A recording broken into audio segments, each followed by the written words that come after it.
I am Joshua McKinnon. I'm Joshua McKinnon. I'm Joshua McKinnon. And I'm Joshua McKinnon. This year, 23 years old.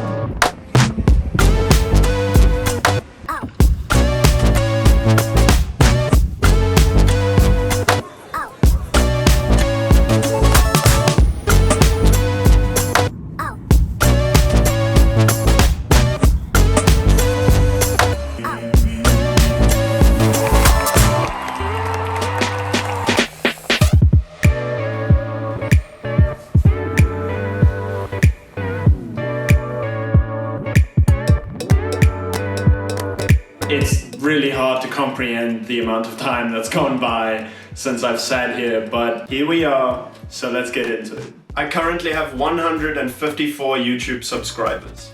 Wow, we actually have gone up quite a bit. I currently have 191 subscribers on YouTube. I think I'm gonna be perpetually surprised by my subscriber count going up the way that it does every year. This year I'm on 253. That's like nearly 60 up. Well, I guess I won't be perpetually surprised by how my YouTube account goes up, because this year it only went up by like 3. I'm on 256 subscribers now, but I get it because I haven't been uploading like at all. First thing I did when I woke up this morning, probably the same as a lot of people, I opened my phone because I did set an alarm to try and wake up early, but I just got right back into bed and started scrolling on Instagram, which is, you know, probably not that healthy, but that's what I did this morning. I did not look at my phone when I woke up this morning. I actually don't even take my phone into the bedroom anymore. It's something I've really been working on the last couple months, and I think it really helps a lot. Unfortunately, my morning routine has kind of progressed into not so great of a position. I was doing really well for a really good time. I deleted all the alarms on my phone. I only had one single one, and I got up without snoozing, drank my bit of water, got through my routine. But lately it's been kind of bad. I've been getting back into bed, even though I have my phone in the kitchen. I get up, switch my alarm off, and then get back into bed.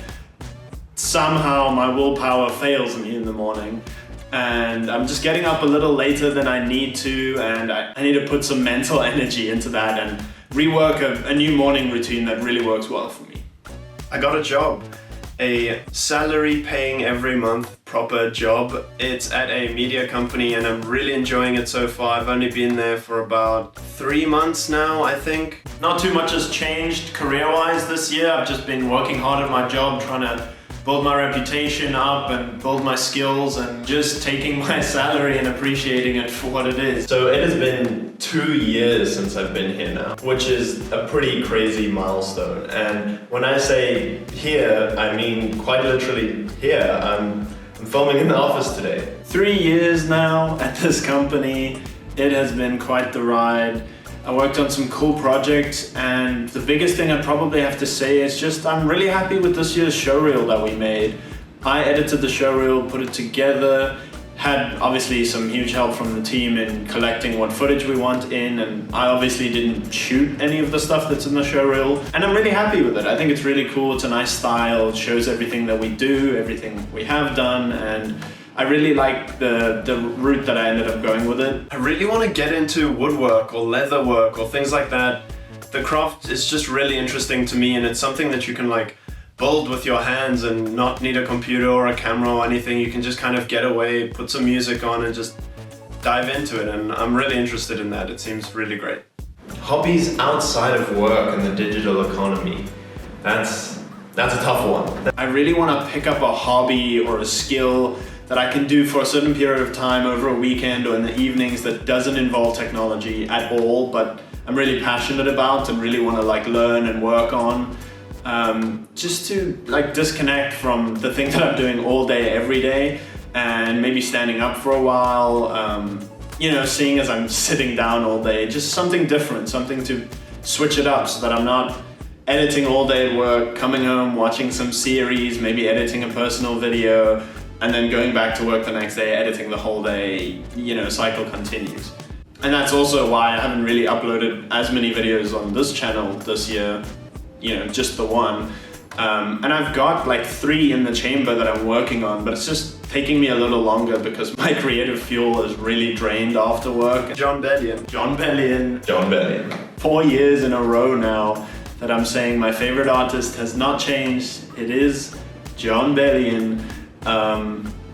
Wow, 4 years. It's really 4 years. That's crazy.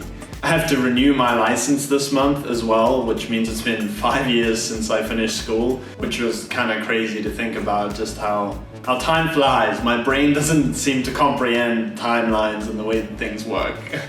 All the time just gets mangled together and it's like, wow, it's really been 5 years since I matriculated. Anyways, Jon Bellion. I do want to say this year specifically, I really loved the work he did with the Jonas Brothers and Tori Kelly.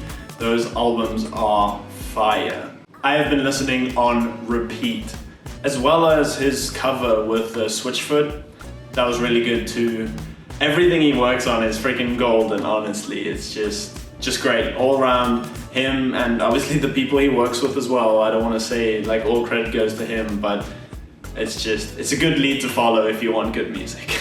My favorite YouTube creator has got to be Peter McKinnon. Peter McKinnon is still my favorite creator ever. It's just the things he puts out inspire me so much. It's Peter McKinnon. His stuff continually inspires me, especially most recently. He created his second channel, Pete's Pirate Life. It's very cool and I really enjoy it. And you can tell that he's really passionate about it too, which definitely shines through. And that's kind of the stuff that I want to be creating. It's fun stuff. Video creator wise, nothing's changed there as well. This year I do specifically want to shout out Lawrence, the band. The docu-series that they've been doing, I've been enjoying so much. I'm sure Lawrence themselves have been working side by side with the editors and filmers on what they wanted to look like. So to the both of them, all of them involved, it's been really fun to watch. I love seeing that kind of like behind the scenes and like how things really go down. I've really enjoyed that from a music perspective because I love their music, from a personable perspective because they just seem like a fun bunch and it'd probably be the greatest times hanging out with them. And then of course as a creator, from a video editing and filming perspective, it's brilliant, it's really great. And I've been loving that. Picking a favorite movie is something I've never been able to do. Some people have such a quick answer to this, but I really can't pick. I've watched so many movies and there's just not one that sticks out enough to me to be like, that is my favorite movie ever. Yeah, I just can't do it. Favorites are not my thing. I don't know if there will ever come a time that I'll be able to pick my definitive one favorite movie. But I have been on Leterboxd a lot the last year, watching movies, reviewing things, trying to like push my full mind forward. These are my top 4 movies on Leterboxd. I feel like these are almost constantly changing as I watch new and old movies. But yeah, that's them for now. So, short and sweet this year. I did actually change my top 4 on Leterboxd, so I'll show you those now. They are not in any particular order, but those are my top 4 favorite movies that I can come up with at the moment. It'll probably end up being different again next year, but for now, that's my top 4. And just to add to that, this is my 2023 top movies list for the year so far. This will be updated as I watch more movies. So if that's something that you're interested in, my Letterboxd will be linked below. You can go follow me there and keep up to date with my lists. I'll be making one again next year and updating it as I see movies. My style in 3 words? I don't know.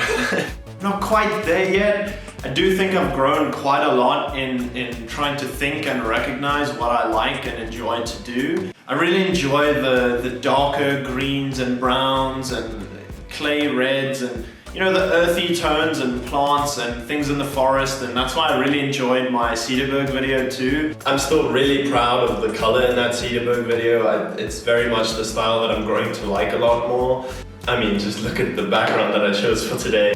I think for a while at least, that green background will be one of my favorites out of all of the years. Like I said, it's just my style, it's very clean and it's very satisfying to the eye, I think. I really liked it. I really like this too, but I want to get some more plants in there next year. But yeah, my style. is the topic of this answer. I'm really gravitated towards greens, browns, terracotta colors, you know, the really earthy tones, and I've really been sticking with that, and I think I'm slowly starting to build up a style. Here are some of my favorite film photos that I took in 2022. And here are some of my favorite film photos from 2023. I've really been enjoying it. I didn't take as much as I've taken previously just because of that pricing of film, but I still really love it, and I want to take so much more next year. Bucket list adventures for 2023. I don't want to stack it too heavily because I know all of these things in a year is probably not possible, but just everything that comes to mind is skydiving. This year, for the very first time, I went skydiving, which was an absolutely crazy experience because it was also my first time on an airplane in general. So it was a load of fun, a lot of suspense. There is a video coming for that. I'm just working on it. I'm struggling with getting a cohesive story together into a video that's fun for me to look back on and also fun to watch for you guys. After that, I actually also ended up going on like 4 different flights for work to Joburg. So ticked off the commercial flights for the first time as well. That was cool. Looking forward to some more long travel, not necessarily for the flight because I'm tall and it can get pretty packed, but I really want to travel more. Or even at all, honestly. I've never been out of this country, and that's one of my big goals for next year is to get out there in the big open world and experience some new cultures, some nice landscapes and things like that. The sun is dipping away. Suddenly got much darker. It's coming out again. I believe it is. I'm keeping it kind of simple. COVID has kind of taught us that you can't plan too far ahead, so kind of just taking it as it comes, trying not to set my standards too high. For 2023, I think I want to focus a lot on creative fulfillment because this job has been great and it's been a lot of fun and there's a big variety of things, but sometimes it does start to feel a little like a factory. Things come in, do it quickly, get it out. Things come in, do it quickly, get it out. So yeah, within the company and outside of the company, there's a couple cool ideas I have, things that I want to do that I think will push me creatively and just help keep the light on up here, you know?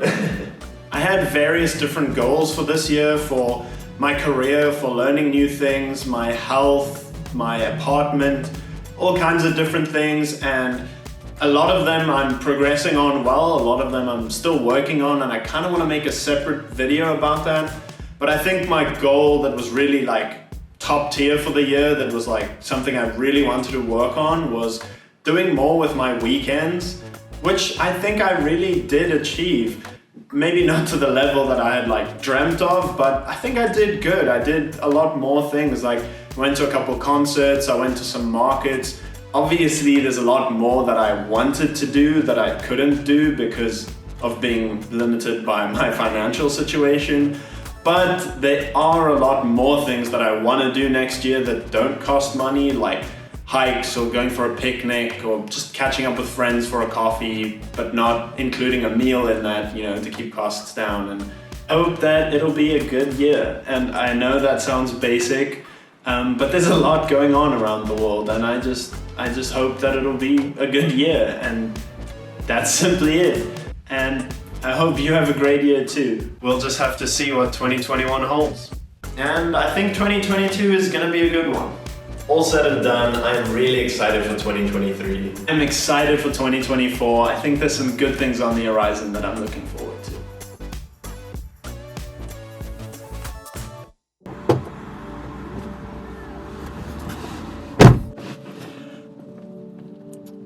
That was my last official day at work. I quit my job. Yep, that's right. I no longer work there. But on to new adventures. Anyways, we'll catch up in the new year. Let's go. I'm gonna make a